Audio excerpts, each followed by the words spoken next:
kënaqësi. Zoti Bora, do ta nisim me përshkallëzimin e gjuhës së presidentit Donald Trump dhe vendosjen e një force të madhe ushtarake amerikane në lindjen e mesme, ku situata ndoshta duket se po hyn tashmë në një fazë të re të presionit nga ana e SBA-s. Sa reale është mundësia që kjo lëvizje të përkthehet në një konflikt të drejtë për drejtë ndoshta ushtarak mes SBA-s dhe Iranit?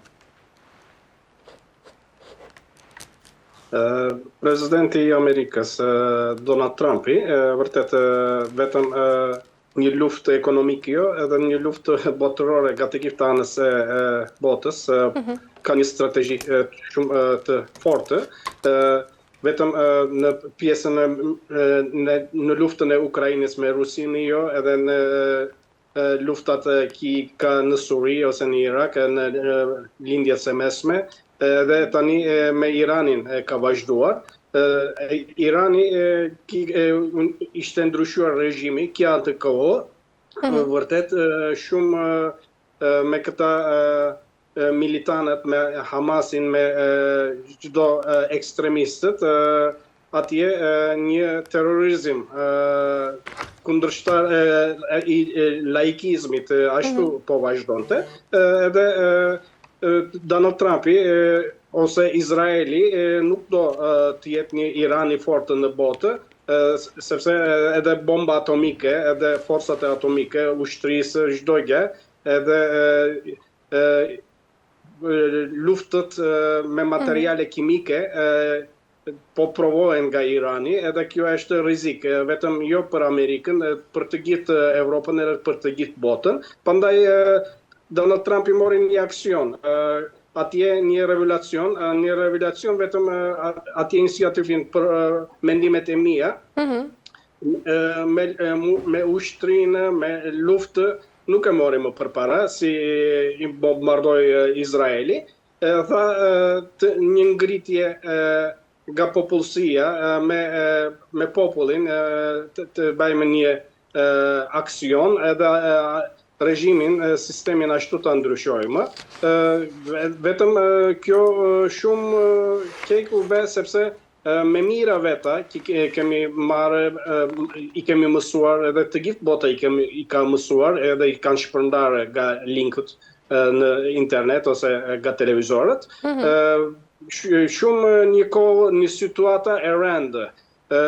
Edhe kjo vetëm për Iranin jo, edhe për të gjithë rajonin është një rrezik, sepse këtu Irani ka një mbështetje nga Rusia ose nga Kina.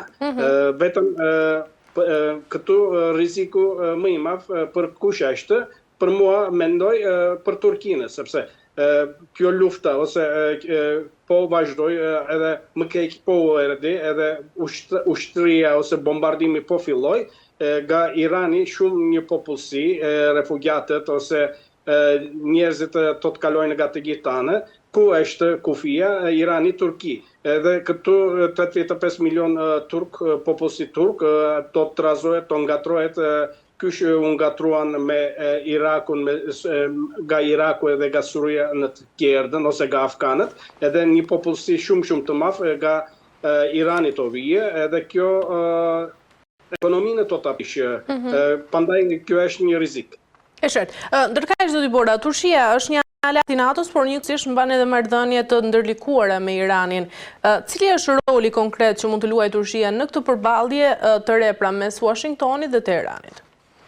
Vërtet, Turqia e balanson, e dominon, e kontrollon, dhe është një organizator në të gjithë llojet, merr shumë iniciativ. Edhe presidenti i Turqisë, Recep Tayyip Erdogani, ose ministri i jashtëmës, zoti Hakan Fidani, shumë aktiv ishin, edhe këto aktivitetet, sepse Turqia është antar i NATO-s, dhe nga të gjithë forcat e NATO-s merr pjesë, edhe me të gjitha operacionet ose kontrollet jep një mbështetje, edhe kjo po vazhdon, kur doherë edhe shkallë me shkallë po lartësohet.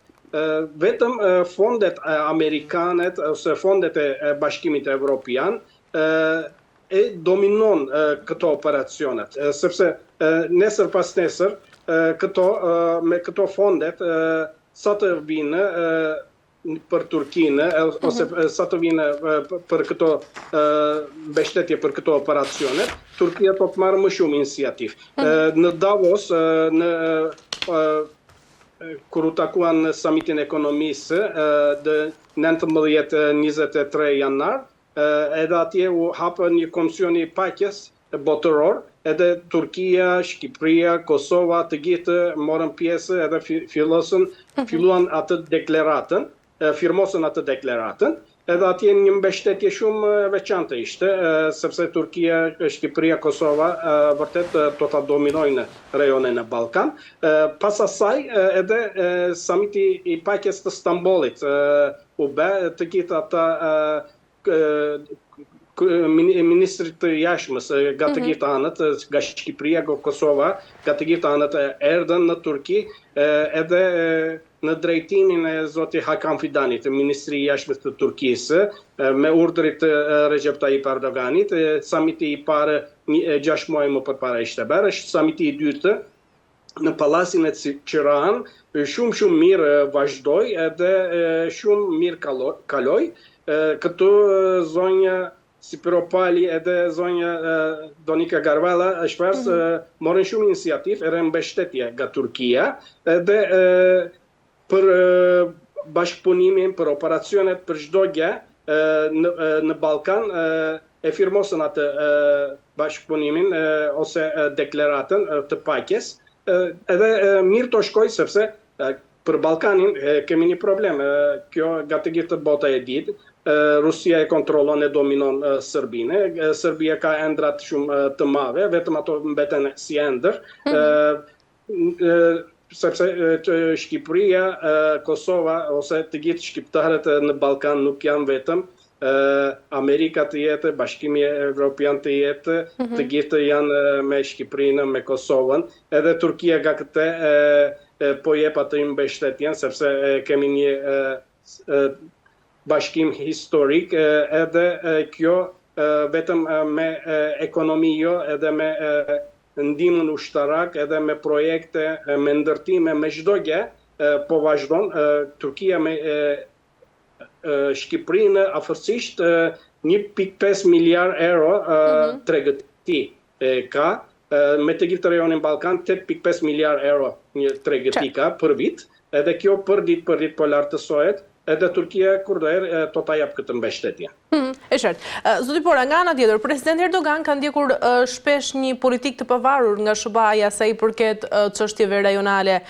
Mendoni se mund të pozicionohet Turqia si një ndërmjetës mes Iranit dhe SBA-s apo detyrohet të zgjedhë ndoshta njërin krah për SBA-n ose Iranin? Tani Turkia këtu edhe i miri nuk bëhet, edhe i keqja nuk bëhet, një strategji sepse po i mbalanson.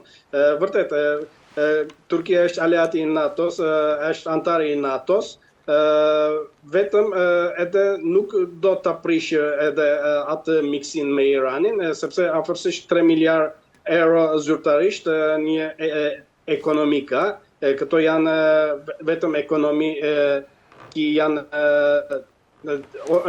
firmosur, originale, edhe pas zyrtarisht, ky është një ekonomika, edhe ajo nuk dihet, vetëm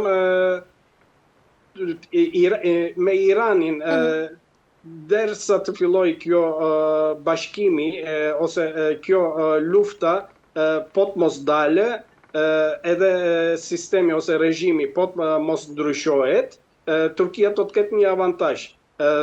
Sepse atje të gjithë populli i Iran atje to jetojnë, Turkia nuk do ketë një rrezik për emigrim, më rrezik e madhe për Turkinë, kjo është për këtë moment. E qartë.